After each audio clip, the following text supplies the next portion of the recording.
Sales is just like sex. Nothing happens until someone gets excited. Linda comes with such an amazing level of energy. You need to be excited about your product, your service. Not only have the commitment to selling it, but having the conviction. Linda was a famous broadcaster, amazing salesperson. Now she's in that whole top sales trainers in the world. What women are good at is the emotional component of the EQ. Do not mix the emotions with the money. How does success happen in your world?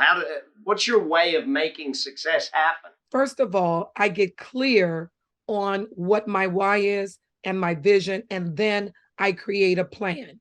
So sometimes we have to pause and create the plan, and I create possible obstacles, possible rewards, and I also look at, will I need partners to help me in my success plan? See, so many of us think that I'm going to do it by alone. I'm going to do it alone or do it by myself.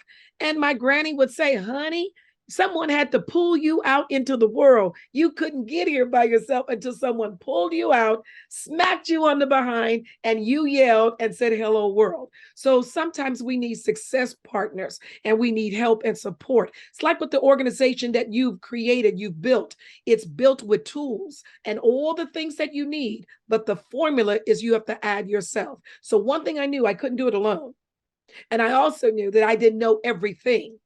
I just needed to slay, as the young people would say, slay in my lane and bring in the partners who had the mastery in their lane. And that's the thing that I still do to this day. And it also helps me in networking as well. How do we succeed at being a great communicator? One of the things that's so important, and I think even Warren Buffett spoke about it, is that when you're able to level up your communication skills, it puts you on a higher ground.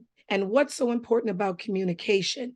It allows you to step into another person's space or their world. So when you speak, what is your goal? What is your purpose? Is it to transform, uplift, educate, empower, equip, motivate? What is the purpose? And then 38% in the communication theory is tonality.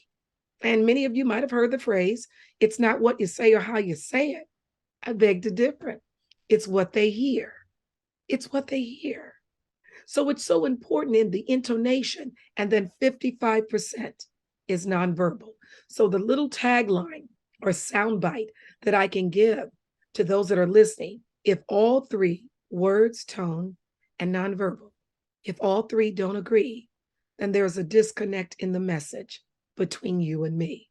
So every time someone is in your presence, when they walk in your presence, they should leave better than when they walk through the door. And that's the power of leveling up your communication. How do we succeed at sales in this day and age? Sales is just like sex. Nothing happens until someone gets excited. You need to be excited about your product, your service. Not only have the commitment to selling it, but having the conviction so that when you are selling your products or your services, they see it in the 43 facial muscles in your face. They see it in your body. That's what's so important in the process of selling. But here is a tip. Sales comes from the Scandinavian root word selzik, which means to serve. So think about it. What we do, we are serving. What happens quite often as professionals, we have a tendency, Brad, to be so anxious just to get out our sales presentation and never taking the temperature of the people that we're talking to. If your client, customer, prospect is leaning in and they're listening to every word you say, then all of a sudden, something happens in the presentation. You might have said something, done something, and they all of a sudden sit back. Thus the term, whoa, I was taken aback. So we're missing those cues because we are not present in our own presentations. So let's look at body language in sales then. What are the top three or four things we can do to succeed with body language in sales? Say what you mean what you say, believe in your product. You have to buy and own your own product. So when I say this to people, they say, do I mean physically buy it? If you don't own it in your mind, if you don't have a commitment or conviction to it, and I know there's a saying, and it was coined by the late Mary Kay Ash, founder of Mary Kay, and the saying goes like this: fake it until you make it. But Linda Clemons has a saying, and it goes like this: the fake will fade. Because the brain is going to say, I'm tired of not being who I am. Because the amygdala is the truth part of the brain, and it's going to send signals to the body. So it's very, very important. So say what you mean and mean what you say. Now, in sales, your hands are very important, not just in sales, also as a speaker, also when you're communicating. And there's power in the palms. So everybody take note of that, because you're using your hands to punctuate, to accentuate. It's very important, and you're moving with purpose. But there's something else about the hands. People who are being truthful, authentic, when they're sharing their story, sharing their products and their services, and they're using their hands, the palms are exposed. The person who's being deceptive, unless they are a sociopath or a psychopath, it's very difficult for them to lie for long periods of time with the palms exposed.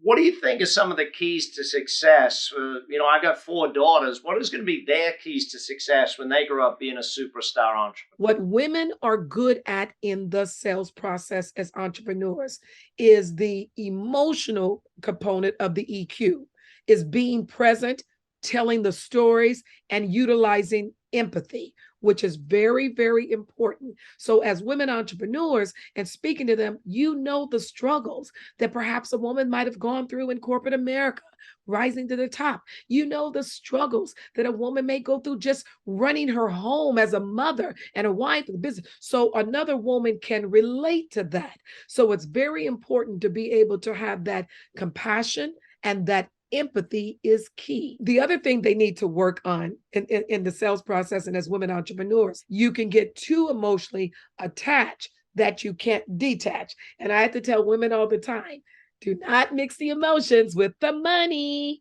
which men are good at. And that's the Big Success Podcast for today. Hopefully you took a lot of notes, learned a whole bunch, and if you need to, go re-listen to it. We dropped a lot of information right there today. Big success is what it's all about. And by the way, if you haven't subscribed, hit that subscribe button so you're here with us every single week on the Big Success Podcast. I'm Brad Sugars. That's BS. Big success is what we're shooting for. Check the show notes for all the links. Make sure you follow through. Keep learning. Keep coming back. Oh, and by the way, share this with any of your friends who you know are up for success. I'll see you next week on the Big Success Podcast. You've been listening to the Big Success Podcast with the #1 business coach in the world, Brad Sugars. To learn more about how to achieve business and personal success, as well as how to level up or listen to past episodes, visit www.bradsugars.com.